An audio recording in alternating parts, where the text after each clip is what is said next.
여러분 반갑습니다. 하재누리 행정학 출제문제풀이 강의. 이 시간에는 지난 7월 5일에 실시되었던 2025년 9급 군무원 시험 출제 문제를 가지고 여러분들과 함께 하겠습니다. 시험 보신 분들 너무 수고 많이 하셨고, 그리고 뭐 문제를 이제 대하는 과정에, 시험을 대하는 과정 내내 여러분들이 상당히 좀 두려운 마음들이 좀 많으셨으리라는 생각이 들어요. 문제 출제가 좀 들쭉날쭉하고, 또 굉장히 좀 지엽적인 문제들도 많이 나오고, 또 게다가 지금 9급 시험 문제는 뭐 한 3, 4년 연속 계속 지금 출제 오류도 지금 나타나고 있었기 때문에 이 부분을 이거 어떻게 뛰어넘어야 되느냐, 이런 것들 때문에 좀 불안해 하셨던 친구들 많이 있으셨을 텐데요. 뭐 결론부터 말씀드리면, 작년에 비해서 그렇게 어려운 문제는 아니었다. 작년하고 비교해 봤을 때 난도는 살짝 높아졌지만 9급 준비하는 친구들이 막 풀지 못할 그런 문제들이 출제가 되지는 않았어요. 여태까지 출제되었던 군무원 시험 문제 가운데서 가장 이상적으로 출제되었다라고 감히 이야기할 수 있을 만큼 굉장히 깔끔하고 분명하게 문제들이 출제가 되었습니다. 그 부분에 있어서 좀 여러분들이 좀 안심을 하셔도 될 것 같고, 과거에는 이제 문제가 막 너무 엉망으로 나와서 야, 내가 진짜 공부를 제대로 한 게 맞냐, 이렇게 생각이 될 정도로 자괴감 느끼시는 그런 수험생들도 굉장히 많이 있었는데, 이번 문제는 그렇지는 않았다 하는 점들을 좀 분명하게 생각하실 수 있을 것 같아요. 뭐 제가 출제 문제 풀이 할 때마다 군무원 시험 가지고서는 굉장히 좀 비판적으로 이야기들을 좀 많이 했었는데, 그런 관점을 가지고 있는 제가 봤을 때에도 이번 시험 문제는 뭐 그렇게 문제 삼을 만한 내용들은 없었다 하는 점들이 그런 상황이라고 하면은 뭐 굉장히 이번 문제 좀 잘 나왔다고 볼 수 있을 것 같아요. 지금부터 이제 우리가 영역별 출제 경향들 좀 살펴보고, 다음에 문제 난도, 그리고 1번부터 25번까지 문제가 어떻게 출제가 되었는지 같이 한번 생각을 해보기로 하겠습니다. 전체적으로 어떤 문제들이 어떤 방식으로 출제가 되었는가, 그리고 이제 최근의 경향들이 이제 어떻게 바뀌어 나갈 것인가에 대한 이야기들을 같이 한번 생각을 해보기로 할게요. 자, 우선 최근 3개년간의 영역별 출제 문항을 좀 살펴보겠습니다. 영역별 출제 문항들을 좀 살펴보면, 과거에 지금 2023년과 2024년도의 경우에는 이 이론 파트의 문제보다, 이론 파트 1장, 2장의 출제보다는 이제 3, 4, 5장, 요 실무 파트의 출제 비중이 조금 상대적으로 좀 적었어요. 그러니까 이론 파트의 비중이 상당히 조금 높았기 때문에 우리가 이제 뭐 공부를 할 것 같으면 그냥 1, 2, 3장 중심으로 좀 공부를 하는 게 좋을 거다, 이렇게 이제 말씀을 드렸었거든요. 2022년도도 그랬고, 23년도도 그랬고, 24년도도 그랬고, 22년도 같은 경우에는 뭐 굉장히 기형적으로 출제가 된 그런 상황이기는 합니다만은, 과거 이제 2023년, 2024년도의 경우들을 놓고 봤을 때에는 이제 1, 2, 3장의 비중이 좀 상대적으로 좀 높았다, 이렇게 이제 생각을 한다면, 2025년도의 내용들을 보시면은 이제 3, 4, 5장의 비중이 조금 상대적으로 좀 높아졌다 하는 것을 좀 생각을 할 수가 있겠습니다. 그리고 전반적으로 좀 고르게 문제가 출제가 된 것들을 특징으로 생각하실 수가 있겠어요. 그래서 특히 이제 1, 2, 3장 같은 경우에는 뭐 60% 이상의 내용들이 출제가 되기는 했습니다만은, 4장, 5장의 내용들을 놓고 봤을 때에도 그렇게 뭐 차이가 나거나 그러지는 않았다. 그러니까 지금 과거에 봤을 때는 그냥 1, 2, 3장에서 좀 주로 출제를 하고, 그 밑에 내용들은 그렇게 두드러지게 뭐 문제 출제를 하지 않는 이러한 상황들을 보여줬다고 하면, 지금 이 2025년도의 경향을 보시게 되면은 이제 요 3, 4, 5장의 비중을 조금 더 좀 높인 것을 생각을 할 수가 있어요. 물론 뭐 행정이론이나 정책이론에 대해서 아주 살펴보지 않는 것은 아니지만 전체적으로 이 3, 4, 5장의 비중이 상대적으로 조금 더 강화된 그런 측면들을 좀 볼 수가 있겠습니다. 그러니까 이 3, 4, 5장의 내용들을 이해하기 위해서는 1, 2장에 대한 학습들도 분명히 이루어져야 하기 때문에 이제는 뭐 어떤 특정한 영역, 이론 중심의 공부를 해야 된다. 뭐 이런 개념보다는 전반적인 내용들에 대한 이해가 전체적으로 있어야 된다 하는 것을 좀 생각할 수가 있겠어요. 6장의 이제 행정환류론이나 지방행정론 같은 경우에는 이제 군무원과는 조금 거리가 있는 내용이기 때문에 출제의 빈도수가 점점 지금 줄어들고 있는 것을 생각할 수가 있겠습니다. 6장, 7장 전체에서 지금 한 문제밖에 출제가 되지 않은 것이 이제 그것을 방증한다고 볼 수가 있어요. 그러니까 지금 이 군무원 시험 같은 경우에는 이제 1, 2, 3, 4, 5장을 중심으로 해서 여러분들이 준비를 하시게 되면 뭐 못해도 84에서 88점 정도는 맞으실 수 있는 그러한 상태가 될 수가 있을 거다. 두 장의 내용들은 이 6장, 7장에 대한 내용들에 대한 관심은 지금 점차적으로 지금 사라지고 있다는 것들이 지금 추세에 지금 나타나고 있고 행정환류론 같은 경우에는 뭐 간혹 한 문제 정도 나올 수 있다는 점, 이 점들은 좀 염두에 두셔야 되겠죠. 행정환류론이나 지방행정론에서 이 두 개의 장에서 뭐 세 문제 이상 출제가 되는 경우는 나오지 않을 거다. 그러니까 이제 이 두 장이 이제 한 8점 정도를 차지한다면 1, 2, 3, 4, 5장의 내용에서 전체 한 92% 이상이 출제가 될 것이다 하는 것이 이제 앞으로 이제 좀 전망이 되는 내용들이라고 볼 수가 있겠습니다. 그러니까 이론 중심으로 출제가 되던 틀들이 이제 조금 벗어나고 있다. 그런 출제 일변도에서 좀 벗어나는 모습들이 보여지고 있다 하는 것이 이제 올해 지금 시험의 출제의 특징이라고 생각을 할 수 있겠어요. 자, 다음 이제 출제 문항 난도를 좀 살펴봅니다. 상중하로 놓고 봤을 때 작년하고 그렇게 큰 차이는 없었어요.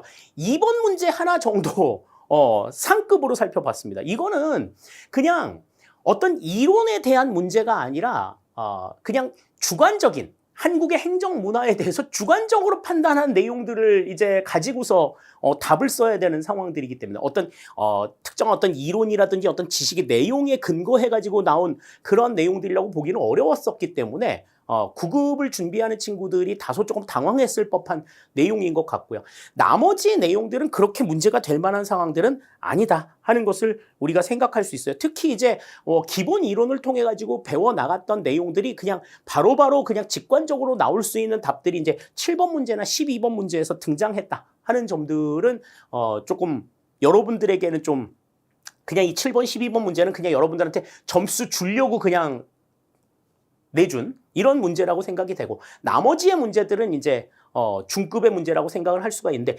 중급의 문제라고 하더라도 여러분들이 뭐 막 깊이 있는 생각을 할 수 있는 그런 상황들은 아니고 그리고 어처구니 없는 문제들도 상당히 조금 있었어요. 야, 여기에다가 이런 제시문을 냈다고? 이건 완전히 아니지. 이렇게 생각할 수 있을 그런 문제들도 출제가 되었기 때문에 상대적으로 여러분들이 느끼는 체감의 난도가 그렇게 높지는 않았을 거다. 이렇게 이제 생각할 수가 있을 것 같습니다.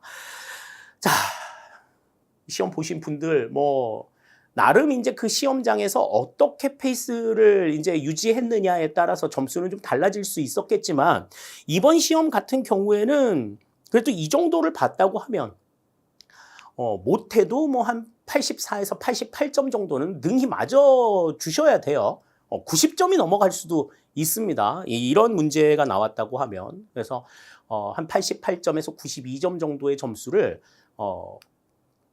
얻을 수 있었을 법한 그런 문제였다고 생각이 됩니다. 지금부터 이제 1번부터 25번까지의 문제들을 같이 한번 살펴보면서 지금 어떻게 문제가 나왔고 어떠한 형태로 어떠한 내용들을 물어보고 있었는가 하는 것들을 생각을 해보기로 할게요. 1번 문제부터 살펴봅니다. 자, 문서를 통한 명령이 효과적인 경우에 대한 설명으로 가장 적절한 것은 그랬습니다. 자, 우리 그 계층제의 특징, 관료제의 특징을 이야기할 때 문서에 의한 법규 이런 것들을 강조했었잖아요. 문서를 통해서 명령이 이루어지게 되면 그 특징은 뭐였어요? 공식화나 객관화를 의미한다. 이렇게 말씀을 드렸습니다. 그죠? 그럼 이러한 공식화나 객관화를 담보해서 이루어지는 명령이 효과적인 경우는 어떠한 상황이냐? 거기에 대한 설명으로 가장 적절한 것 그랬어요. 자, 1번. 긴급을 요하는 경우야. 바로 답을 얻어야 돼. 근데 이제 문서를 통해서 명령이 이루어진다고 하는 것은 문서를 보내고 받는 데에 시간이 조금 걸리죠. 그렇기 때문에 긴급을 요하는 경우에는 바람직하지 않다고 볼 수가 있어요. 다음 2번. 수명자는 뭐예요? 수명자. 명령을 받는 사람이야. 명령을 받는 사람이 충분한 지식을 가지고 숙련되어 있는 경우에는 굳이 문서로 매뉴얼이 나와 있지 않아요. 우리 왜 스마트폰의 기능들을 우리가 전부 다 잘 알면 일일이 사용 설명서 읽을 필요가 없잖아요. 그것처럼 충분한 지식을 가지고 숙련되어 있는 경우에는 문서를 통해서 명령을 내릴 필요 없다 하는 겁니다. 다음 3번. 극비상황의 누설 위험을 방지하고자 할 경우에도 문서로 내면 안 되는 거죠. 그죠? 이거는 뭐 암호화 한다든지 뭐 이렇게 해야 된다. 3번도 맞는 내용이 아니고.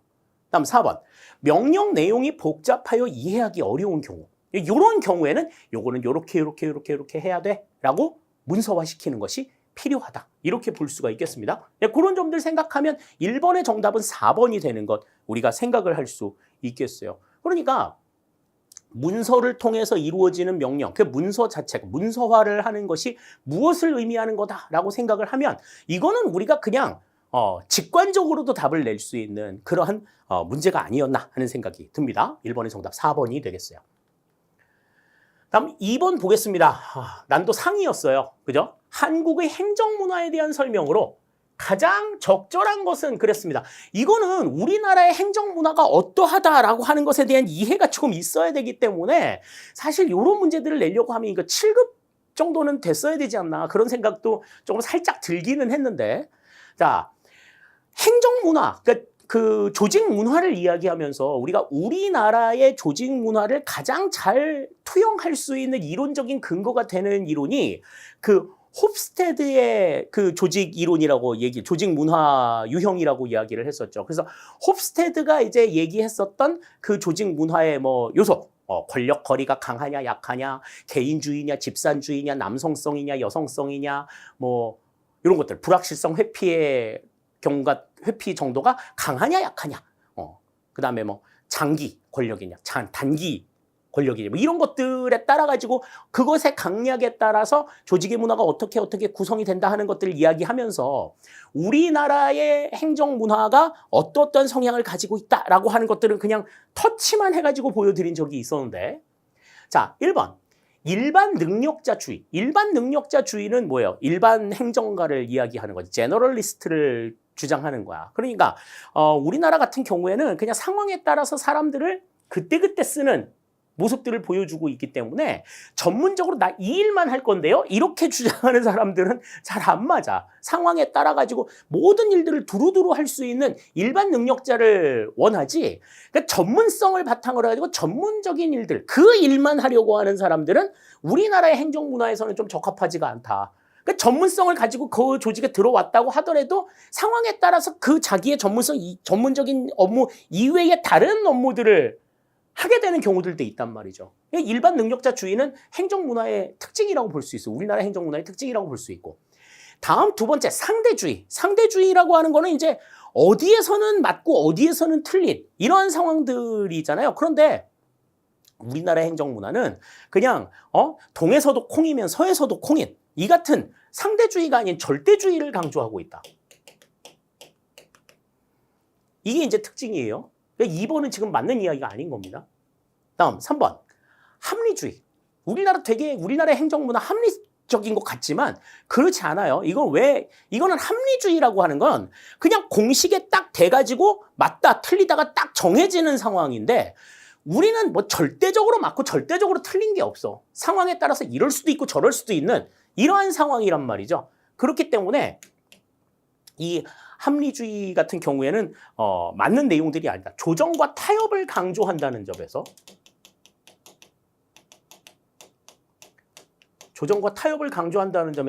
합리주의도 그렇게 맞는 내용이라고 보기는 어렵고 다음에 이제 모험주의. 모험주의는 이 일이 잘못될 수도 있어. 잘못될 수도 있다는 상황들을 바탕으로 해서 그래 잘못될 수도 있지만 한번 덤벼보자. 이런 도전 정신 같은 것들이 없죠. 불확실성의 회피 정도가 굉장히 높은 게 우리나라의 행정문화의 특징이라고 이야기를 했었죠. 그리고 우리나라는 모험주의도 아니고 그냥 불확실성을 회피하려는 경향이 강하다. 이렇게 우리가 생각할 수 있겠습니다. 따라서 한국의 행정문화, 우리나라의 행정문화에 대한 설명으로 가장 적절한 것은 여기서는 1번의 일반 능력자주의를 생각할 수가 있겠어요. 이 2번의 정답은 1번이 된다. 이렇게 볼 수 있겠습니다. 자, 다음 3번이에요. 조직 구조에 대한 설명으로 가장 적절한 것은 그랬습니다. 조직 구조와 관련되어 있는 여러 가지 변수들에 대해서 우리가 이제 설명을 드린 적이 있었는데, 자, 거기에 대한 설명으로 가장 적절한 걸 고르래요. 1번부터 봅니다. 명령 체계는 조직 내 구성원을 수직적으로 연결하는 연속된 권한의 흐름으로 보고 체계를 결정한다. 그랬습니다. 그죠? 그러니까 명령 체계, 누구의 지시를 받아서 움직이고 그 지시 받은 사람이 누구에게 보고를 해야 되느냐 하는 것들이지. 그래서 보고 체계를 결정한다. 1번 맞는 내용이야. 상하 관계를 분명하게 규정 짓는 것이 명령 체계가 되겠죠. 다음 2번. 집권화 수준이 높은 조직의 의사결정 권한은 조직의 저층부에 집중된다. 그랬는데 집권화 수준이 높으면 그 권한이 어디로 올라가? 조직의 상층부로 올라가게 되죠. 저층부가 아니라 조직의 어떤 상층부. 조직의 상층부에 의사결정 권한이 집중이 된다 하는 걸 생각할 수 있습니다. 2번 그래서 틀린 내용이 되겠어요. 다음 3번. 공식화의 수준이 높을수록 조직 구성원의 재량이 증가한다. 그런데 공식화라고 하는 건 아까도 얘기했지만 문서로 딱 정해져 있는 거야. 이렇게 해라고 이야기했다면 그것 말고 다른 방법들을 쓸 수 있어 없어? 없단 말이지. 그러니까 공식화의 수준이 높으면 조직 구성원들의 재량은 축소가 되는 겁니다. 증가가 되지 않아요. 그죠? 마음대로 할 수 있는 여지가 줄어들게 되는 거지. 3번 틀린 내용이 되겠고요. 다음 4번. 통솔 범위가 넓은 조직은, 자, 통솔 범위가 넓다. 이거는 뭐야? 한 사람의 상관이 거느릴 수 있는 부하의 수가 많은 거죠. 그죠? 그러면 일반적으로 고층 구조의 형태를 보인다. 그런데 거느릴 수 있는 부하의 수가 많다라고 하면 고층 구조보다는 저층 구조의 형태를 띠는 것이 일반적이다. 통솔 범위가 좁으면 그것에 따라서 계층 구조가 계속해서 생기기 때문에 고층 구조의 형태를 보이겠지만 통솔 범위가 넓은 조직은 저층 구조의 형태를 보인다는 점에서 4번도 맞는 이야기는 아니다 이렇게 볼 수 있겠습니다. 따라서 지금 가장 적절한 내용은 여기서는 1번이 정답이 되는 걸 생각하실 수가 있겠어요. 그러니까 조직 구조의 변수와 관련된 학습이 확실하게 되어 있었으면 3번의 문제도 그렇게 어려운 문제는 아니었을 것 같습니다. 자, 다음 4번입니다. 자, 엽관주의와 정실주의에 대한 설명으로 가장 적절하지 않은 것은 그랬어요.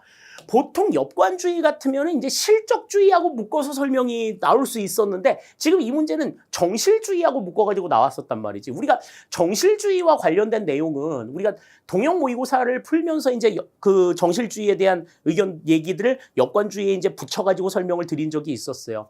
그러니까 인간의 인연을 바탕으로 해가지고 이루어지는 인사. 이게 이제 그래서 엽관주의하고 정실주의는 다른 거다 이렇게 이제 설명을 드렸었는데, 자, 거기에 대한 설명으로 가장 적절하지 않은 것을 골라라 그랬습니다. 자, 1번부터 보시면 엽관주의는 선거에서 승리한 정당이 관직을 전리품처럼 정치적 충성도에 따라 임의로 처분할 수 있는 인사행정 제도이다. 그렇죠. 선거에서 이겨서 정권을 얻으면 국가의 모든 권력들을 가지고서 사람들을 자기 친위부대로 전부 다 만들어 놓는 이 같은 성격을 가지고 있는 거지. 1번 맞는 내용이 되겠어요. 다음 2번. 엽관주의와 정실주의는 정권이 교체되면 공직의 전면 교체가 단행된다. 그랬는데, 자, 이 엽관주의 같은 경우에는 정권이 교체가 되면 공직의 전면 교체가 단행이 되는 것이 특징이다. 근데 이제 실적주의는 그런 면에 있어서는 신분이 보장된다라고 이야기를 했었죠. 근데 정실주의 같은 경우에는 일단 한번 임용이 되게 되면 종신적인 형태로 이루어지기 때문에 정권이 교체가 된다고 공직의 전면 교체가 단행이 되지는 않는다. 그러니까 지금 정권이 교체되면 공직의 전면 교체가 단행이 된다고 하는 것은 정실주의의 특징은 아닌 거예요. 이건 엽관주의의 특징에만 해당이 된다. 이 2번이 지금 틀린 내용이 되겠습니다. 다음 3번. 정실주의는 영국에서 발달한 제도로서 개인적 친분과 정치성에 의거하여 공직을 임용하는 인사행정 제도이다. 맞는 얘기죠. 다음 4번. 최근 여권주의는 국가의 중요한 의사결정을 하는 고위직 공무원에게 한정적으로 허용된다. 우리나라 같은 경우에도 고위공무원단의 정치적인 임용, 고위공무원의 정치적인 임용이 허용이 되고 있잖아요. 고위공무원단 임용을 하는 데 있어서. 그러니까 4번도 맞는 내용이 되겠죠. 따라서 4번의 정답은 여기서는 2번이 된다. 이렇게 우리 생각할 수 있겠습니다. 자, 다음은 5번입니다. 고전적 엘리트 이론에 대한 설명으로 가장 적절하지 않은 것은 그랬습니다. 자, 고전적이라는 말이 앞에 있다고 하면은 이제 이거는 뒤에 나와 있는 신엘리트 이론하고는 조금 다른 또 다원주의하고는 뭐 분명히 다른 이러한 상황들을 설명할 수가 있겠죠. 정책 결정에, 정책 의제 설정에 핵심적인 키를 누가 가지고 있다? 소수의 엘리트들이 가지고 있다 하는 것이 이제 고전적 엘리트 이론의 특징인 건데, 자, 가장 적절하지 않은 걸 고르래요. 1번부터 봅니다. 한 사회는 지배 계급인 엘리트와 피지배 계급인 대중으로 구분된다. 그죠? 그러니까 지배 계급인 엘리트, 피지배 계급인 대중, 이렇게 구분이 되어서 누가 결정을 한다? 엘리트가 정책 의제를 결정한다. 이렇게 보는 개념이죠. 1번 맞는 내용입니다. 다음 2번.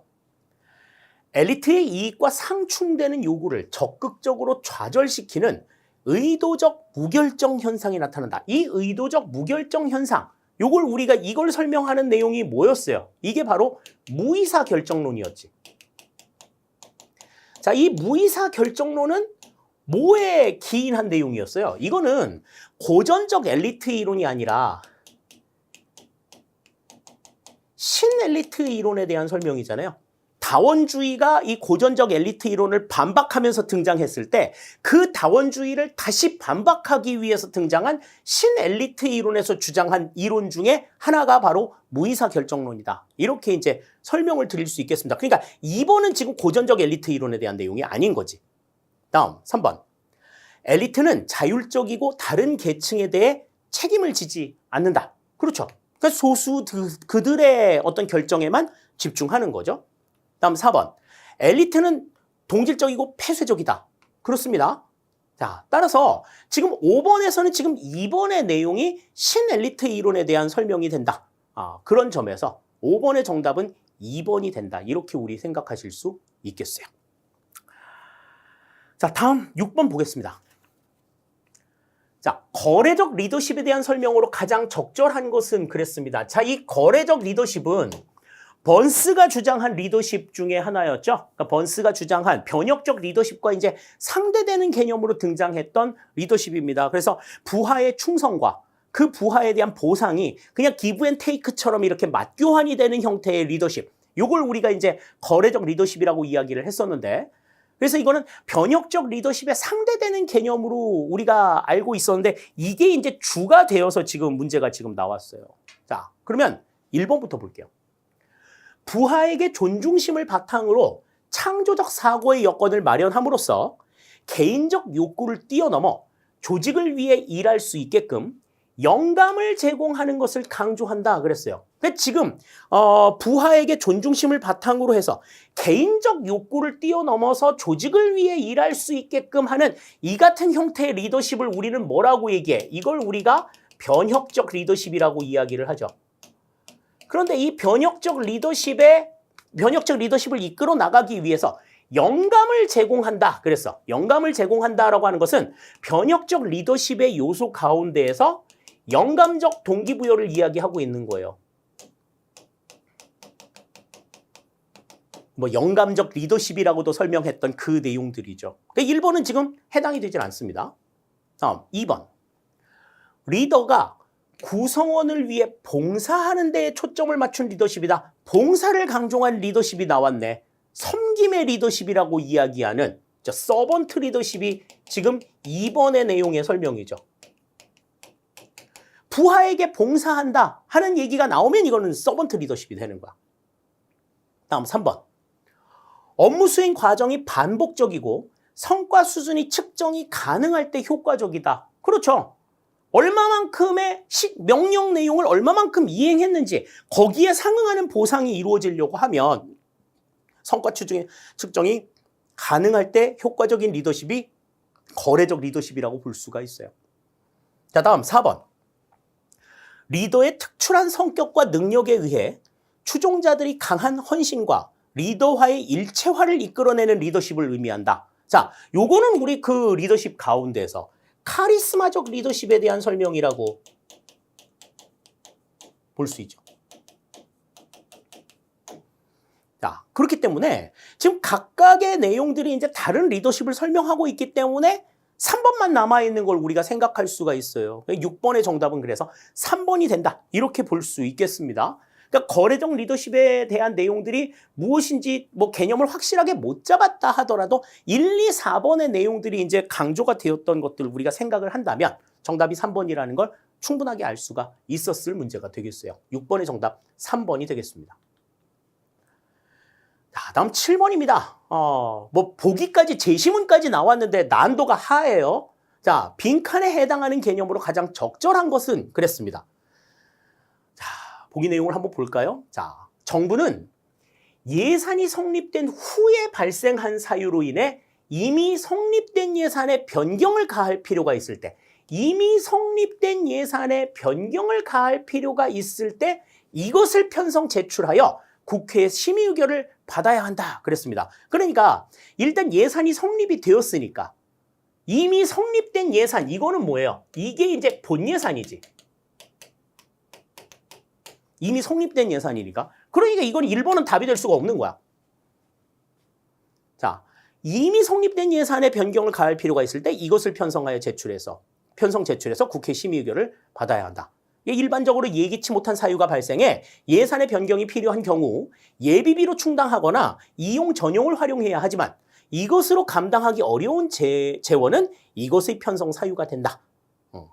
이것은 예산의 단일성 원칙이 예외로서 빈번하게 편성될 경우 국회의 행정부에 대한 통제가 약화되고 예산 팽창의 원인이 된다 그랬어요.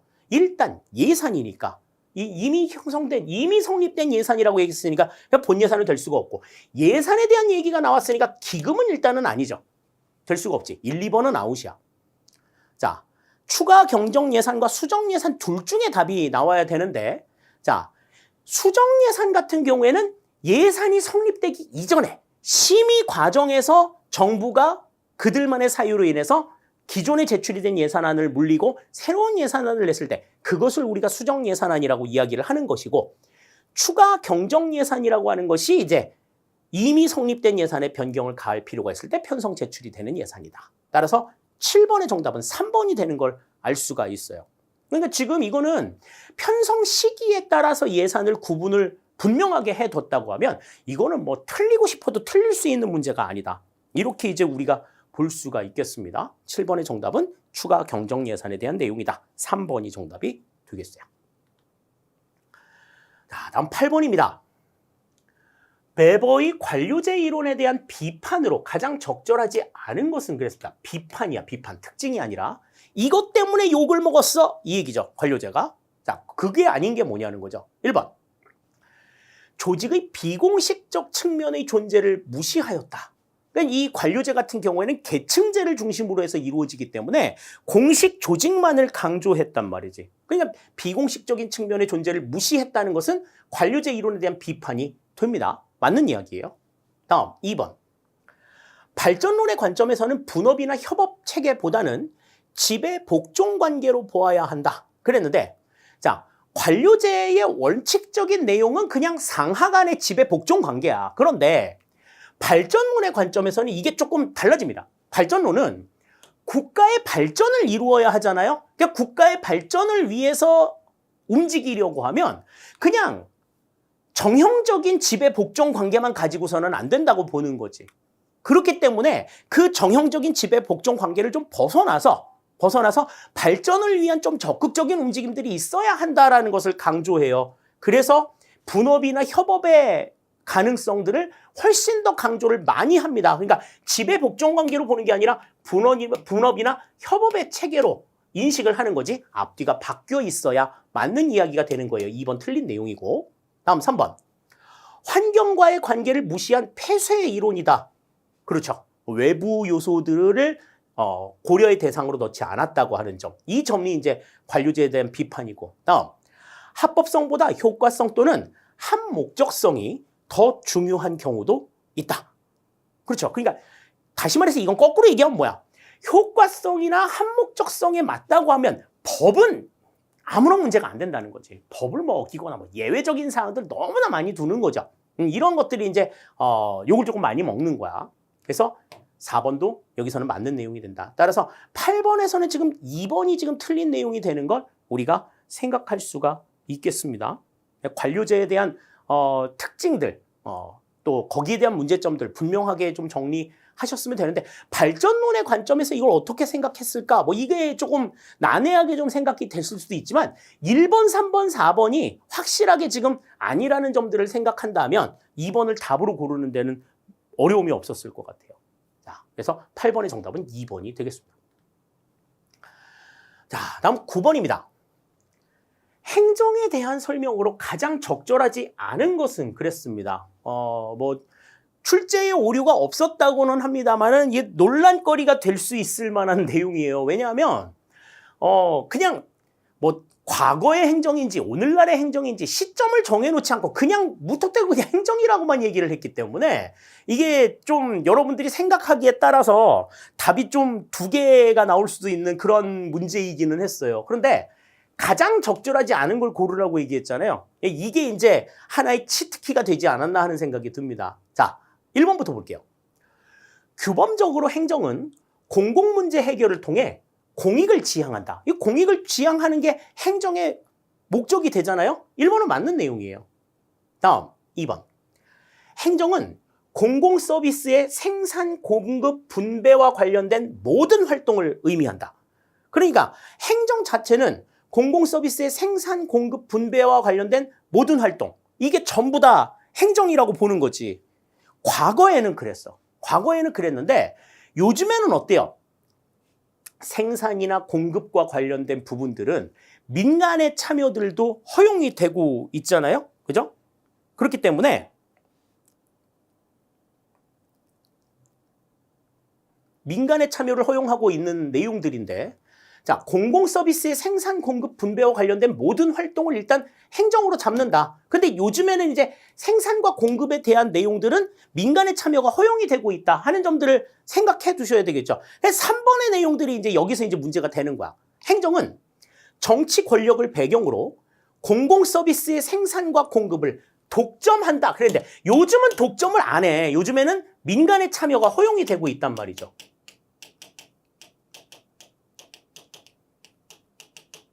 그러니까 오늘날의 행정에는 민간의 참여가 허용이 되고 있는데 과거에는 독점이 되고 있었잖아. 그러니까 이거는 이 행정이 언제 행정이냐, 전통 행정이냐, 오늘날의 행정이냐에 따라서 이게 맞냐 틀리냐가 달라질 수 있는 부분들이란 말이죠. 그런데 아무튼 민간 참여에 허용이 되고 있는 게 오늘날의 경향이라는 걸 생각하면 지금 3번의 내용은 마냥 맞다고는 볼 수 없는 내용이야. 자, 다음 4번. 행정은 공공문제의 해결 과정에서 정치 과정과 밀접하게 연계되어 있다. 그렇죠. 특히 오늘날의 행정들은 더욱 그렇습니다. 그렇기 때문에 지금 9번에서는 지금 굳이 이 안에서 답을 찾아라 그러면 3번이 정답이 된다. 이렇게 볼 수가 있어요. 그러니까 지금 1번 같은 경우에는 뭐 과거나 오늘날이나 똑같은 상황들인 거고, 2번의 내용, 2번의 내용들도 관련된 모든 행동을 의미한다. 물론 생산 공급 같은 것들이 민간에 주어지게 되는 경우들이 있지만 뭐 민간 위탁을 하기는 하지만 그래도 전체적인 책임은 정부가 지는 경우들이 많으니까 2번도 맞다고 볼 수 있는데, 지금 3번의 내용들은 독점의 상황들은 이제는 아닐 수 있다. 이걸 이제 생각을 한다면 오늘날의 행정에만 국한이 되는 내용이다. 이렇게 이제 생각할 수 있는 거죠.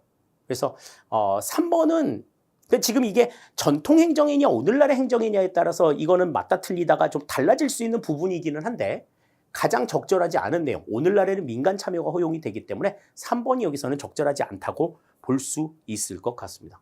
그 부분들을 생각하시면서 9번의 정답은 3번으로 두도록 하시죠. 자, 다음 10번입니다. 예산 결정 과정에서 점중주의에 대한 설명으로 가장 적절하지 않은 것은 그랬어요. 예산 결정 과정의 가장 디폴트 값이 이제 점중주의라고 말씀을 드렸어요. 그리고 점중주의 같은 경우에는 상대적으로 합리주의를 적용하는 총체주의하고는 대척점을 두고 대립한 관계에서 이해를 해두셔야 된다라는 말씀도 드렸는데, 자, 거기에 대한 설명으로 옳지 않은 것, 적절하지 않은 걸 고르래. 1번부터 보시면 예산의 지속적인 증가를 조장하여 만성적인 예산 적자의 원인이 될 수 있다. 지속적인 증가를 조장한다고 하는 건 점증주의의 특징이 될 수가 있죠. 점증. 점점 늘어나는 거야. 그제? 1번 맞는 내용이 됩니다. 다음 2번. 경직된 예산 구조로 인해 경기 변동에 대응하는 재정 정책적 기능을 수행하는데 장애가 될 수 있다. 그렇죠. 계속해서 그냥 좀 보수적인 큰 변화를 추구하지 않는 보수적인 체계들을 강조하고 있기 때문에 재정 정책 경기 변동에 대응하는 기능을 수행하는데 어려움이 있을 수 있는 거죠. 다음 3번. 예산 과정 참여자들의 역할과 기대를 안정시켜 갈등의 소지를 줄이고 예산 과정의 예측 가능성을 높인다. 그렇죠. 예측 가능성이 높아질 수 있어. 그죠? 안정시켜서 갈등도 줄이고 예측 가능성을 높인다. 갈등의 소지를 줄이게 된다는 건 무슨 얘기예요? 뻔하다는 거지. 뻔하다는 거지. 그러니까 점중주의는 그러한 안정성을 추구할 수 있다는 점이 특징이 되는 거죠.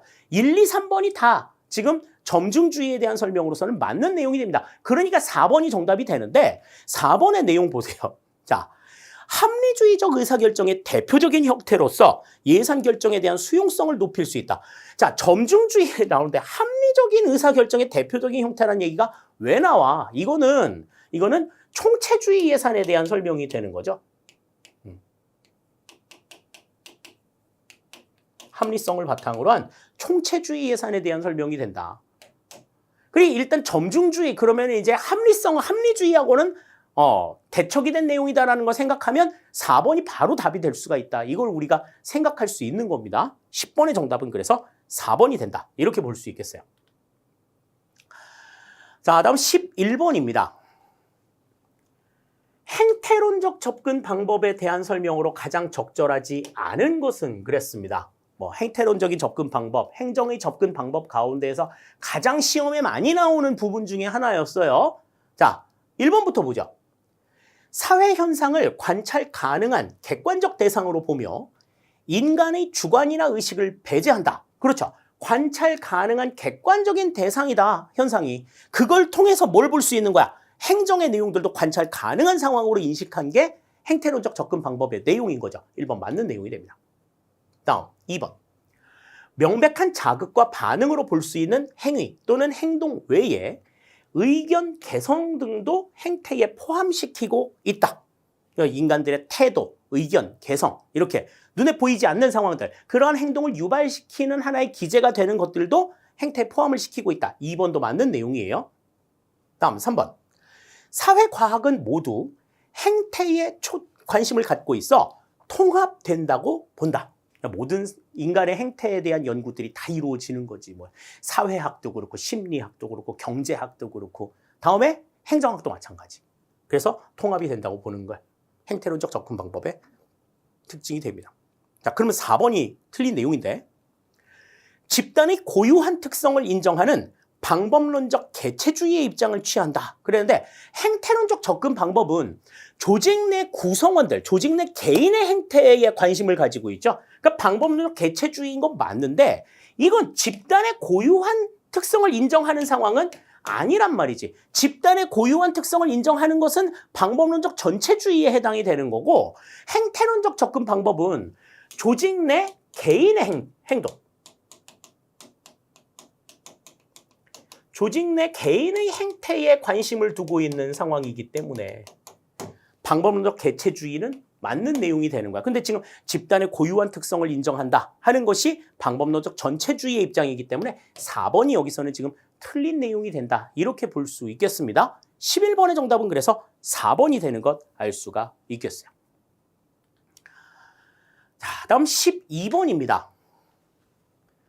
정책 의제의 형성 과정을 설명하는 정책의 창 개념과 정책의 창의 개념과 관련하여 빈칸에 들어갈 단어들의 묶음으로 가장 적절한 것은 그랬습니다. 정책의 창 모형. 우리가 이제 뭐 다른 말로 이제 정책 흐름 모형이라고도 출제가 되었었던 내용들인데, 자, 이 정책의 창 같은 경우에는 일단 정책 의제 설정 모형이죠.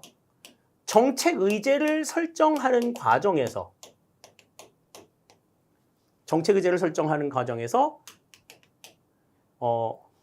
문제의 흐름과 문제의 흐름, 정치의 흐름, 다음 정책의 흐름, 이 세 개의 흐름이 우연히 만나서 정책 의제가 설정이 된다 하는 것을 설명한 내용이잖아요. 자, 그러면 봅시다. 킹던에 따르면 정책의 창은 정책 결정권자들이 그들이 관심의 대상인 정책 문제에 주의를 기울이고 그들이 선호하는 대안을 관철시키기 위해 열리는 일시적인 기회로 정의할 수 있다. 일반적인 정책의 과정에서는 이것의 흐름, 이것의 흐름, 이것의 흐름이 각각 독립적인 활동을 전개하다가 특정 시점에서 동시에 결합되면서 아주 짧은 시간 동안 드물게 정책의 창이 열리게 된다. 그러니까 지금 이 세 개의 흐름이 뭐냐는 거야. 여기 나와 있는 대로 문제의 흐름, 정치의 흐름, 정책의 흐름. 이 세 가지를 이야기하고 있는 거죠. 그러니까 지금 얘기하고 있는 게 뭐예요? 3번에 문제, 정치, 정책. 요 세 번째 내용이 정답이 된다. 뭐 상황, 언론, 수단 다 이거는 뭐 헛소리야. 헛소리. 문제의 흐름, 정치의 흐름, 정책의 흐름. 또 이 내용이 이제 그 정책 결정에 가면은 또 뭘로 나와? 쓰레기통 모형으로 나오잖아요. 그죠? 그 쓰레기통 모형에서도 부유하는 그 요소들이 뭔지 문제, 해결책, 참여자, 선택 기회 구분해두자고 얘기를 했었죠. 그 얘기가 지금 다시 나온 거예요. 그러니까 정책의 창 모형에서 부유하는 이 세 가지가 무엇이냐? 분명하게 정리해뒀다면 3번을 찾는 것은 아무런 문제가 되지 않는다. 이렇게 볼 수 있겠습니다. 따라서 12번의 정답은 3번이 된다. 이렇게 우리 볼 수 있겠어요. 자, 다음 13번입니다. 공무원의 징계 종류에 대한 다음 설명 중 옳지 않은 것은 그랬습니다. 공무원의 징계 6가지만 기억해두자 라고 말씀을 드렸었죠. 견책, 감봉, 정직, 강등, 해임, 파면 이렇게 6가지만 기억해두자 라고 얘기했는데 그 가운데서 지금 이제 4가지가 지금 나와 있습니다. 자, 1번 파면. 공무원의 신분을 완전히 잃는 것으로 향후 5년간 공무원 임용이 될 수 없다. 맞는 얘기죠. 그죠? 다음 2번째 해임. 공무원 신분을 완전히 잃는 것으로 파면하고 똑같네. 향후 3년간 공무원 임용이 될 수 없다. 이것도 맞는 얘기입니다. 다음 3번째 견책. 견책이라고 하는 건 뭐야? 과실에 대해서 훈계하고 질책하는 거야. 그 이외에 다른 거는 없는 게 견책이죠. 자, 근데 내용 봅시다. 공무원 신분은 보유하나 직무에 종사할 수 없다. 신분 보유 면에서는 직위 해제와 유사하나 견책은 미리 정한 기간이 지나면 자동으로 복직이 된다는 점이 다르다. 그랬는데, 자, 직무에 종사할 수 없어. 그럼 이거는 뭐예요? 직무에서 배제가 되는 것만 나왔기 때문에 이거는 정직에 대한 내용. 견책이 아니고. 이 견책은 전부 다 뭘로? 정직으로 바뀌어야 돼.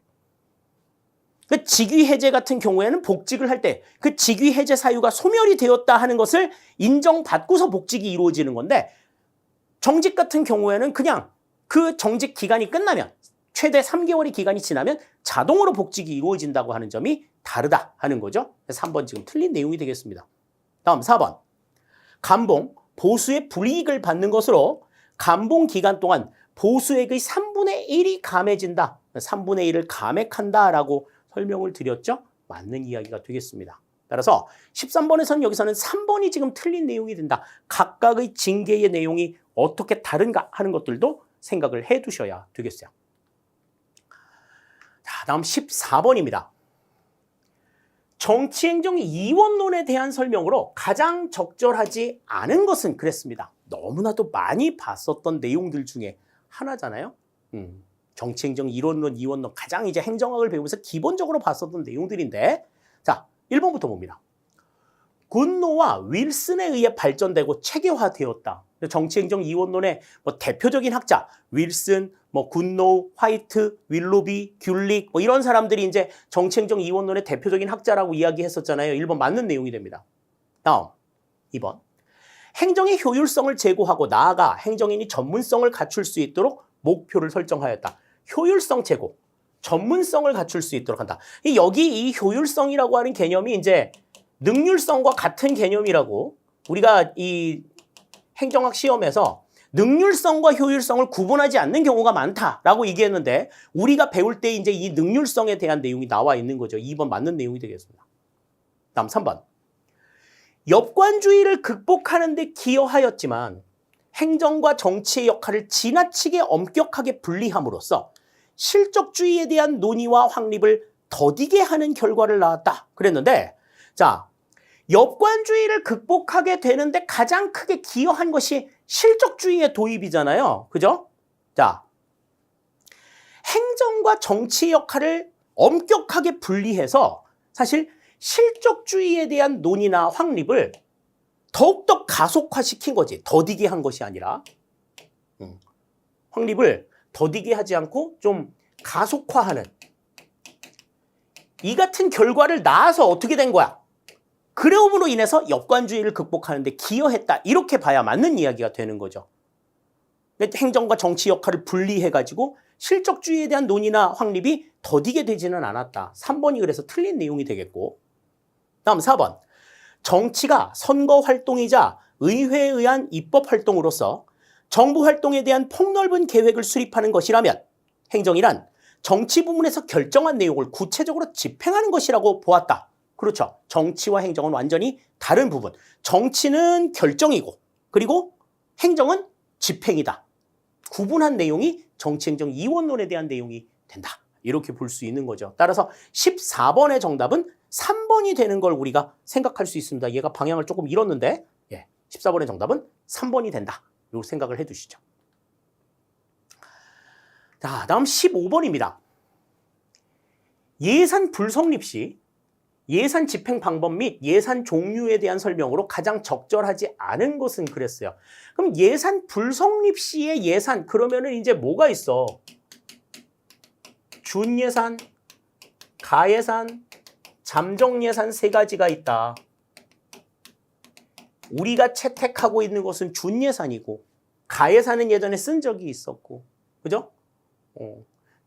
다음에 또 뭐야? 준예산은 의회의 동의 없이 의회 의결 없이 자동으로 시행이 되지만 가예산과 잠정예산은 국고의 손을 대는 거기 때문에 의회의 동의가 필요하다. 이런 정도의 차이 이야기했었잖아요. 자, 그 내용들만 알아도 14번 문제는 충분하게 풀 수 있어요. 자, 1번부터 봅니다. 잠정예산은 본예산이 성립되지 않을 때 잠정적으로 예산을 편성해서 입법부에 제출하고 입법부의 사전 의결을 얻어 사용하는 제도이다. 맞는 얘기죠. 한 4개월에서 5개월 정도의 예산을 미리 국고로부터 땡겨 쓰는 거야. 1번 맞는 내용이 되겠고. 2번. 가예산은 잠정예산과 유사하지만 사용기간이 1개월에 국한된다. 그렇죠. 차이점 설명드렸어요. 다음 3번. 준예산은 본예산이 회계년도 개시일까지 입법부를 통과하지 못하는 경우 예산안이 입법부에서 의결될 때까지 전년도 예산에 준해 집행할 권한을 정부에 부여하는 제도이다. 맞는 얘기지? 그지? 1, 2, 3번 다 맞는 내용이니까 4번이 틀린 내용이에요. 자, 그러면 4번. 가예산과 준예산은 잠정예산과 달리 입법부의 의결을 필요로 하지 않는다. 그랬는데 입법부의 의결을 필요로 하지 않는 예산은 준예산 하나밖에 없다.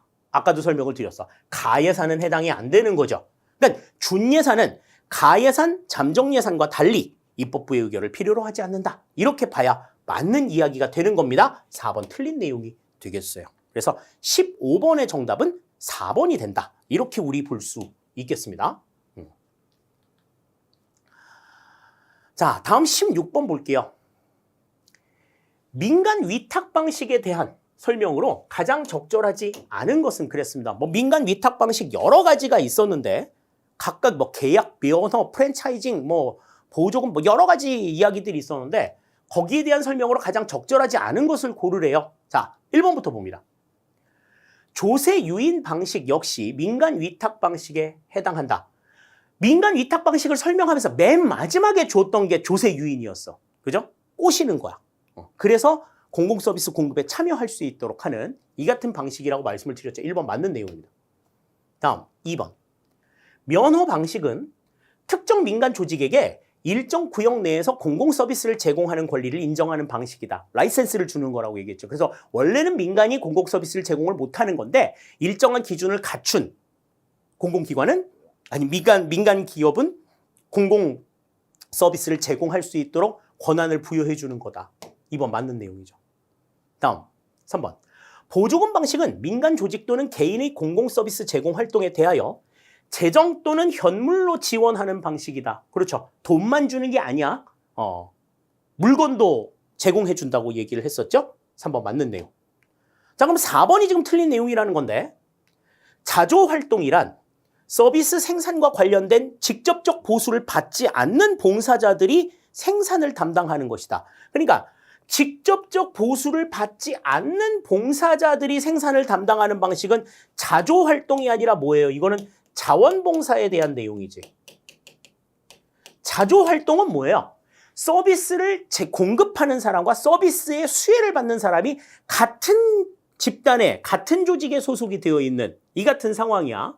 그래서 우리 지역 주민이 우리 지역 주민을 위해서 뭐 방범 활동도 하고 무슨 뭐 소방 활동도 하는 이런 것들이 이제 해당이 된다고 말씀을 드렸죠. 4번은 자원봉사에 대한 설명이기 때문에 맞는 내용이 아니다. 따라서 16번의 정답은 여기선 4번이 된다 하는 것 생각을 할 수 있겠습니다.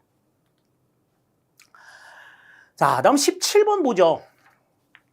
정책 대안의 비교 평가 기준 중 내부 수익률에 대한 설명으로 가장 적절하지 않은 것은 그랬습니다. 자, 우리 내부 수익률은 뭐라고 얘기했어? 우리 그 체제 분석에서 비용 편익 분석을 할 때 비용 편익 분석에서 나오는 지표들 가운데 하나였죠. 자, 이거는 비용과 편익이 일치할 때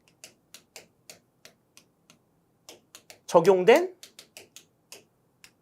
할인율을 우리가 내부 수익률이라고 이야기했습니다. 그죠?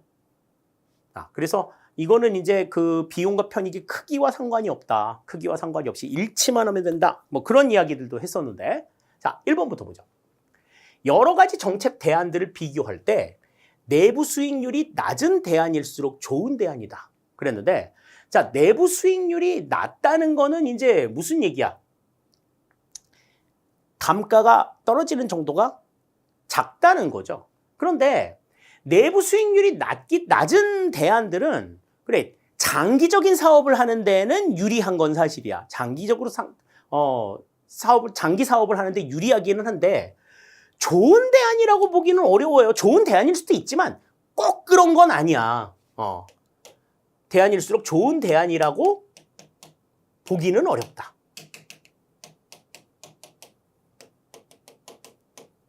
왜냐하면 그게 좋은 대안이냐, 좋은 결과가 나오느냐 하는 부분들은 이 장기 사업이냐, 단기 사업이냐에 따라서 다를 수 있거든요. 그렇기 때문에 내부 수익률이 낮다고 해가지고 무조건 좋은 대안이다. 이렇게 보기는 어려운 거지. 다만 어떻다. 정부의 정책 사업에 있어서 정책 사업은 장기적으로 이루어지는 경우들이 많기 때문에 내부 수익률이, 그러니까 할인율이 높은 것보다는 할인율이 낮은 것이 장기 사업을 하기에는 더 유리하다 이렇게 볼 수는 있지만 이게 좋은 대안이라고 얘기한다는 것은 조금은 관점이 다른 내용이에요. 1번 틀린 내용입니다. 다음 2번 정책 대안의 순현재 가치를 0으로 만드는 할인율을 의미한다. 자, 여기에서 이제 우리 그 교재에서 이야기했었던 내용들이 나오잖아. 이 상황이 어떤 상황이라 그랬어? 순현재 가치가 0이고 그지? 그 다음에 BC 비율이 1일 때의 할인율이라고 이야기하는 거죠. 교재에서는 이제 그렇게 나와 있는데 이거를 그냥 쉽게 설명하면 비용과 편익이 일치할 때를 이야기하는 거다. 그러니까 정책 대안의 순현재 가치를 0으로 만드는 할인율이 다 맞는 이야기가 되는 거고. 다음, 내부 수익률에 의한 사업의 우선순위는 사회적 할인율을 적용한 순현재 가치에 의한 사업의 우선순위와 다를 수 있다. 그렇죠. 맞는 이야기입니다. 사회적 할인율 같은 경우에는 뭐 보통 한 5.5% 정도 이야기하거든요. 이거보다 높을 수도 있고 낮을 수도 있단 말이지. 그렇기 때문에 우선순위가 달라질 수 있다. 맞는 이야기입니다. 다음 4번. 사업이 종료된 후 또다시 투자비가 소요되는 변이된 사업 유형에서는 복수의 내부 수익률이 존재할 수 있다. 이걸 이제 판단하기 위해서 민감도 분석 같은 것들을 해 나가는 거죠. 2, 3, 4번은 그래서 맞는 내용인데 1번은 맞는 내용이라고 보기는 어려워. 따라서 17번의 정답은 1번이 된다. 이렇게 볼 수 있습니다. 그러니까 내부 수익률이라고 하는 게 나왔을 때 그 내부 수익률이 무엇을 의미한다 하는 것들을 분명하게 조금 개념 정리를 해주실 필요가 있다 하는 것 말씀을 드릴게요. 자, 다음 18번입니다. 보수 체계를 결정하는 원칙 중 노동 대가의 원칙과 가장 거리가 먼 것은 그랬습니다. 그러니까 보수 자체가 노동을 한 것에 대한 대가다 이렇게 생각하기 어려운 보수가 뭐냐는 거지. 근속급, 직무급, 직능급, 성과급. 이거는 보수의 결정 기준을 보면 우리가 알 수 있죠. 자, 일단 근속급은 근속 연수를 기준으로 해가지고 급여가 결정이 되는 방법이에요. 그러니까 쉽게 말해서 그냥 짬이 얼마가 됐느냐 이거 가지고서 이제 급여가 결정이 되는 내용인 거지. 다음에 직무급은 직무가 가지고 있는 직무의 상대적 가치에 따라서 이 일이 중요한 일이냐 그렇지 않느냐, 쉬운 일이냐 어려운 일이냐, 그 일에 투입이 되었던 결과에 따라 가지고 급여를 받는 내용이야. 직능급은 그 사람이 가지고 있는 직무 수행 능력을 기준으로 해서 이 사람이 이 일을 잘 수행할 수 있을까에 대한 기대를 바탕으로 급여가 결정이 되는 거고, 성과급이라고 하는 거는 직무 수행 결과죠. 얼마만큼의 실적과 효과를 냈느냐 여기에 따라서 나오는 거예요. 그렇기 때문에 노동 대가의 원칙으로 인해서 노동에 대한 대가다. 이것과 관련해가지고 급여가 결정이 되는 건 직무급, 직능급, 성과급이 될 거고, 근속급은 노동의 대가와는 상관이 없어. 내가 얼마만큼 이 조직에 들러붙어 있었냐. 이거 가지고서 결정이 되는 내용이기 때문에 노동 대가의 원칙과는 거리가 멀다. 이렇게 볼 수가 있겠습니다. 따라서 18번의 정답은 1번이 되는 것. 어렵지 않게 찾아보실 수 있었을 거예요. 자, 다음 19번입니다. 품목별 예산 제도에 대한 설명으로 가장 적절하지 않은 것은 그랬습니다.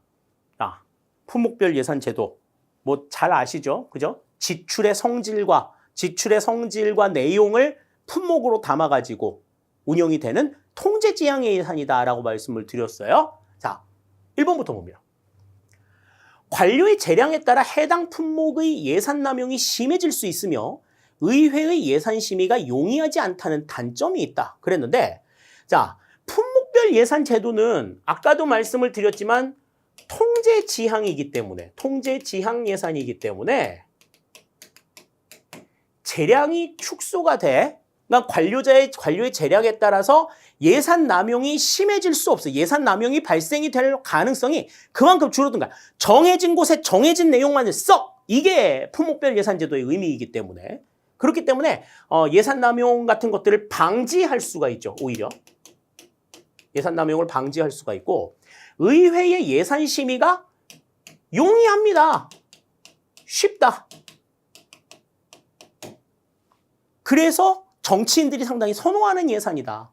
이건 그래서 단점이 될 수가 없는 거지. 장점이 있는 거죠.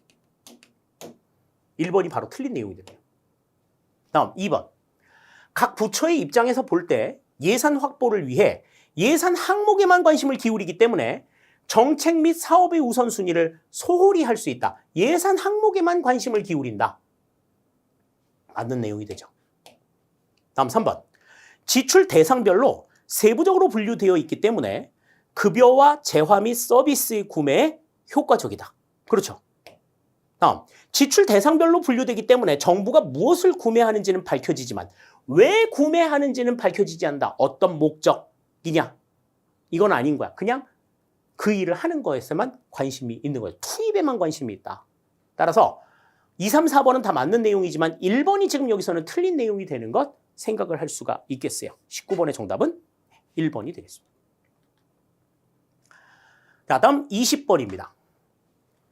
상향적 접근 방법의 장점에 대한 설명으로 가장 적절하지 않은 것은 그랬어요. 상향적 접근 방법 같은 경우에는 이제 일선 관료들에게 어떤 재량을 좀 허용하는 자율과 일선 관료들에게 재량을 주어서 그들이 자율적으로 업무를 수행하게 하는 접근 방법이다. 정책을 집행하는 방법이죠. 자, 거기에 대한 설명으로 적절하지 않은 것 그랬습니다. 1번. 공공부문과 민간부문의 조직 등 다양한 집행 조직의 상대적 문제 해결 능력을 파악하는 것이 가능하다. 다양한 집행 조직의 상대적 문제 해결 능력을 파악하는 것. 그들이 집행해 나가는 집행 역량들을 보는 거죠. 1번이 맞는 내용입니다. 다음 2번. 정책 결정자가 설계한 정책을 중심으로 정책 집행의 전체적인 틀을 체계적으로 파악할 수 있다. 결정자가 설계한 정책을 중심으로 한다. 그랬으면 이거는 뭐야? 집행자 중심이 아니라 결정자 중심이 되겠죠. 그러니까 이거는 하향적 접근 방법에 해당이 되는 내용이다. 2번 틀린 내용이 되겠어요. 다음 3번. 정책 수혜자의 의견 수렴이 적극적으로 가능하다. 그렇죠. 상향적인 의견이 일선 관료들을 중심으로 하고 있기 때문에 정책 수혜자, 일반 국민들과의 접점이 조금 크죠. 그래서 의견 수렴이 가능하다는 것 생각할 수 있고. 다음 4번. 정책 집행 과정을 상세히 기술하여 집행 과정의 인과관계 파악이 가능하다. 그렇습니다. 정답이 그래서 20번에서는 여기서는 2번이 틀린 내용이 되겠어요. 2번은 하향적 접근 방법에 대한 설명이 된다. 상향적 접근 방법과 하향적 접근 방법이 어떻게 다른가 하는 것들 분명하게 구분하셨다면 이 문제도 그렇게 어려운 문제는 아니었으리라는 생각이 듭니다. 20번 살펴봤고요. 다음 21번입니다. 정책 결정 모형 중 만족 모형에 대한 비판으로 가장 적절한 것은 그랬습니다. 만족 모형이 왜 욕을 먹느냐 하는 거야. 자, 1번부터 볼게요. 가치와 사실을 분리가 불가능하다. 그러니까 만족 모형은 합리성의 범위를 어떻게 하자는 거야. 실현 가능한 수준으로 축소하자, 제한하자 하는 제한된 합리성을 강조한 내용이었죠. 그것만 이제 살펴보자니 그걸 바탕으로 한 비판이 뭐냐 하는 거지. 가치와 사실이 분리가 불가능하다. 이거는 뭐 지금 만족 모형에서 논의할 수 있는 내용은 아니야. 그지? 다음 2번. 대안 선택 시 지나치게 주관적이다. 어떤 점이 주관적이에요? 실현 가능한 수준을 어디까지 정할지에 대한 객관적인 척도나 지표가 없어. 그러니까 실현 가능한 수준을 그러니까 그 정책을 결정하는 사람에 의해 가지고 딱 이루어지는 거기 때문에 객관적인 지표가 없이 주관적으로 이루어질 가능성들이 있다는 거지. 그러니까 실현 가능한 수준의 대안의 범위를 어떻게 결정할 거냐. 이거는 결정자가 마음대로 정하는 거죠. 다음, 타성적 정책 결정을 조장한다. 그래, 타성적 정책 결정이라는 건 어떤 거야? 그냥 하던 대로 해. 그냥 뭐 생각하지 마. 그냥 늘상 하던 대로 해. 그냥 먹던 거 주세요. 이런 거야 지금. 자, 근데 만족 모형은 그런 게 아니잖아요. 우리가 목표 달성을 이루는 것을, 목표 달성을 효과적으로 달성하는 것을 목적으로 한다면 어떤 대안을 선택하는 것이 가장 현실적이냐 이걸 생각하는 거기 때문에 타성적인 정책 결정을 조장하는 것, 이게 이제 만족 모형에 대한 비판이라고 볼 수는 없고. 다음 4번. 안정적 상황에서만 적용이 가능하다. 이거는 뭐 점증 모형에서 얘기하는 것들이지 만족 모형에서는 생각할 수 없는 내용들이죠. 그걸 생각하면 21번의 정답은 여기서는 2번이 정답이 되는 것 우리가 생각을 할 수가 있겠습니다. 그러니까 만족 모형이 제한된 합리성을 특징으로 하고 있다는 점 생각하시면서 내용을 보시면 충분하게 내용들을 이해할 수 있다. 이렇게 이제 볼 수 있겠네요. 자, 다음 22번입니다. 국회의 예산심의에 대한 설명으로 옳은 내용을 모두 고른 것은 그랬습니다. 자, 국회의 예산심의. 예산을 심의하는 과정에 대한 내용이죠. 예비심사와 이제 종합심사, 여기에 대한 내용들이 있었는데, 자, 각각의 내용들을 좀 살펴봅니다. 자, 기억부터 보자. 뭐, 기억은 일단 뭐 지금 보기에 다 나와 있네. 일단은 맞는 내용이겠죠. 상임위원회의 예비심사를 거친 예산안은 예산결산특별위원회에 회부된다. 그렇죠. 예비심사를 거치고 나서 이제 종합심사를 예산결산특별위원회에서 하니까. 자, 기억 맞는 내용이고. 니은. 예산결산특별위원회의 심사를 거친 예산안은 본회의에 부의된다. 그렇죠. 그러니까 종합심사를 거치고 나서 본회의에 부의되는 것 맞는 내용이 되겠습니다. 그러니까 니은이 없는 2번은 일단 탈락이야. 그죠? 자, 다음 디귿. 예산결산특별위원회를 구성할 때에는 그 활동 기간을 정하여야 한다. 다만 본회의의 의결로 그 기간을 연장할 수 있다. 그랬는데 자, 그 활동 기간을 정해야 하거나 또 그 기간을 연장하는 것은 특별위원회는 가능해요. 이건 특별위원회에 대한 성격이야. 특별위원회를 운영하는데 특별위원회를 구성할 때는 그 활동 기간을 정해야 되는데 이 특별위원회는 일단 국회의 임시기구입니다. 그러니까 목적을 위해서 구성이 되었다가 그 목적이 달성이 되면 해체가 되는 이러한 기구예요. 특정한 목적을 위해서 만들었고 그 목적이 달성이 되면 해산이 되는 기구인데 예산결산특별위원회는 특별위원회이기는 하지만 이게 좀 다르다 그랬죠? 다른 일반적인 특별위원회하고는 다르다 그랬어. 예산결산특별위원회는 일단 상설기구예요. 상설기구이고 임기 자체가 1년으로 딱 고정이 되어 있습니다. 그러니까 활동 기한을 언제까지로 하자 뭐 이걸 정할 필요가 없는 거야. 우리 왜 무슨 그냥 특위라 그러잖아. 특위, 특별위원회. 뭐 지금 왜 무슨 특검하고 막 그러면서 국정조사 같은 거 할 때 이태원 참사 조사 특위, 특별위원회잖아요. 그러면 그 이태원 참사를 조사하기 위해서 이 특별위원회를 언제부터 언제까지 운영하겠다. 날짜를 정한단 말이지. 근데 예산결산특별위원회는 임기가 딱 1년으로 정해져 있어.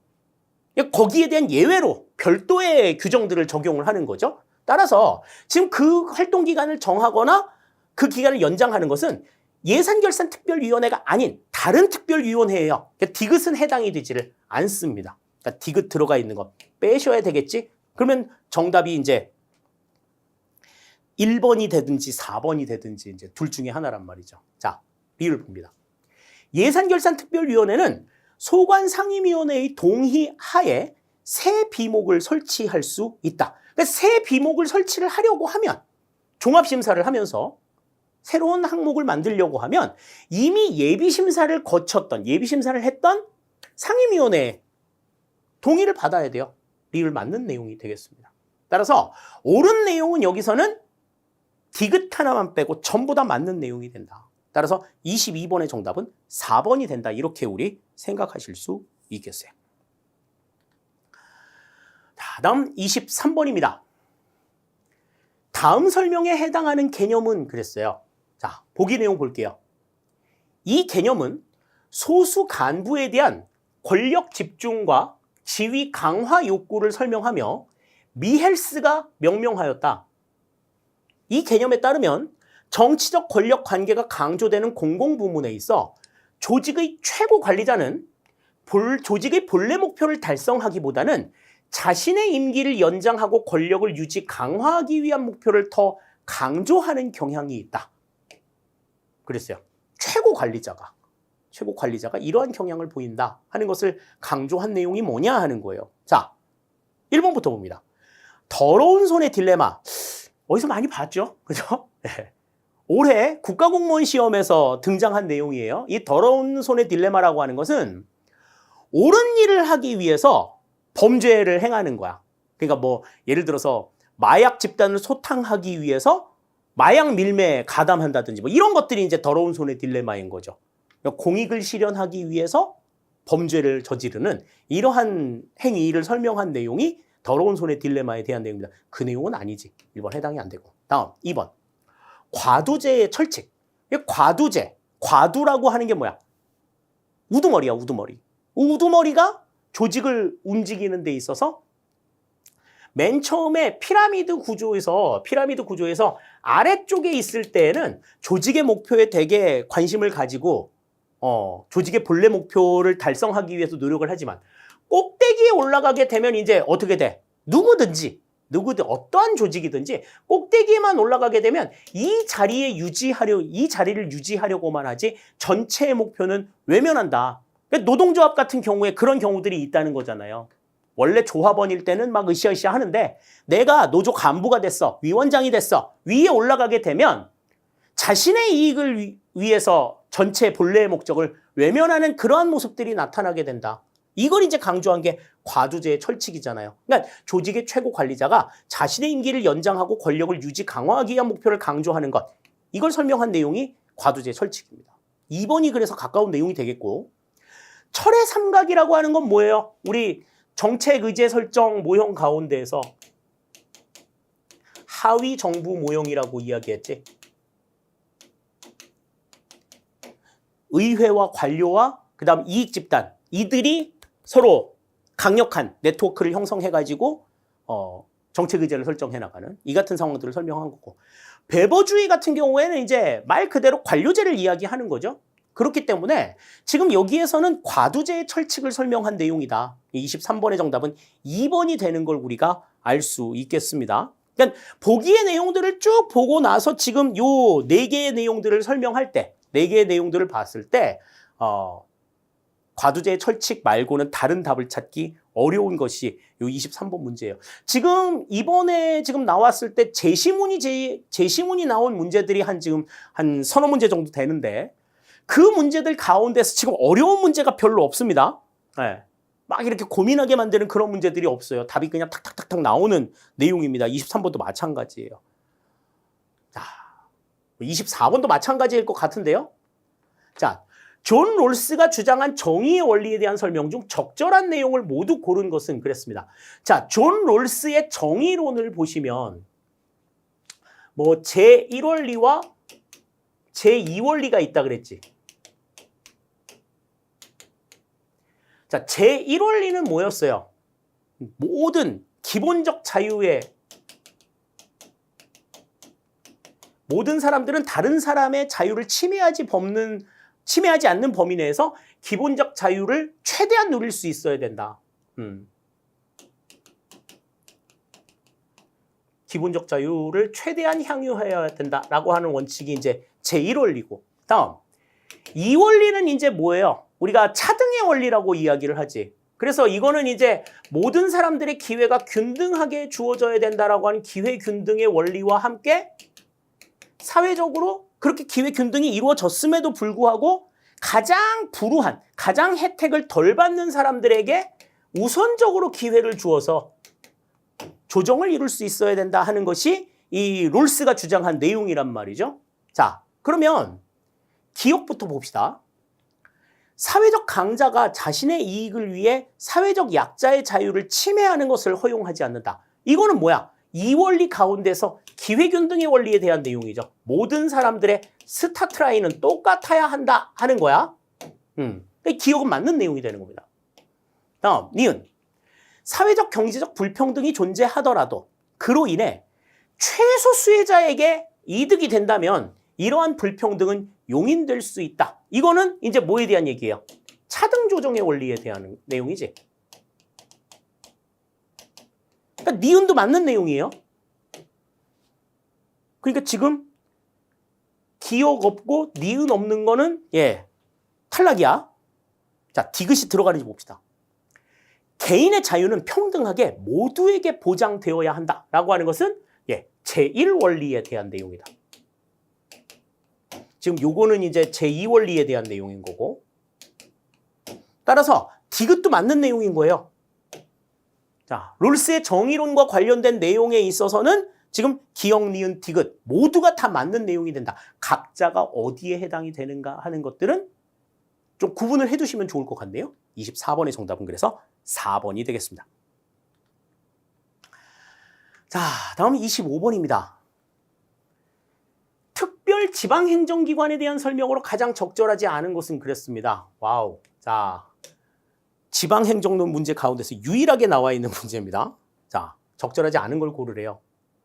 자, 이 특별 지방행정기관은 지방 업무를 수행하는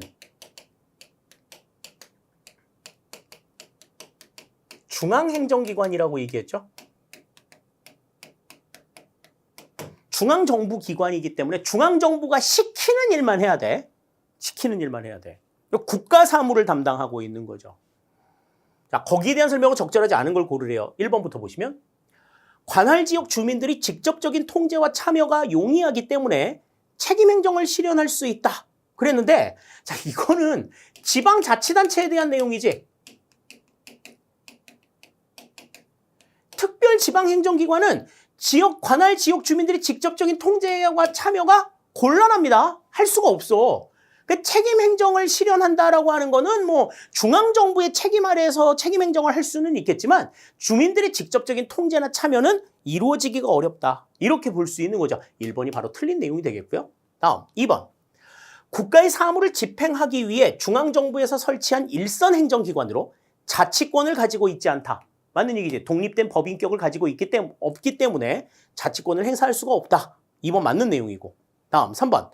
현장의 정보를 중앙정부에 전달하거나 중앙정부와 지방자치단체 사이에 매개 역할을 수행하기도 한다. 그렇죠. 다음 4번. 출입국 관리, 공정거래, 근로조건 등 국가적 통일성이 요구되는 업무를 수행한다. 맞는 이야기가 되겠습니다. 따라서 25번에서는 여기서는 1번이 정답이 된다. 그러니까 특별지방행정기관에 대해서 이야기를 할 때에는 지방자치단체와의 차이를 좀 분명하게 정리해 두실 필요가 있다 하는 점 생각을 해 두셔야 되겠어요. 25번까지 살펴봤습니다. 자, 이렇게 해서 이제 우리 올해 이제 출제가 된 9급 군무원 시험의 내용들을 살펴봤습니다. 문제 뭐 굉장히 깔끔하게 출제가 됐어요.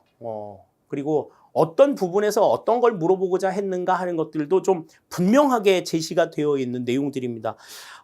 앞으로도 계속해서 이렇게 문제가 좀 출제가 되었으면 하는 바람이 있습니다. 뭐 더 나아가서는 일반 행정의 내용을 군무원에서 다룰 것이 아니라 전문적인 내용들, 그러니까 군사와 관련되어 있는 행정들을 좀 물어볼 필요도 좀 있지 않을까라는 생각이 들어요.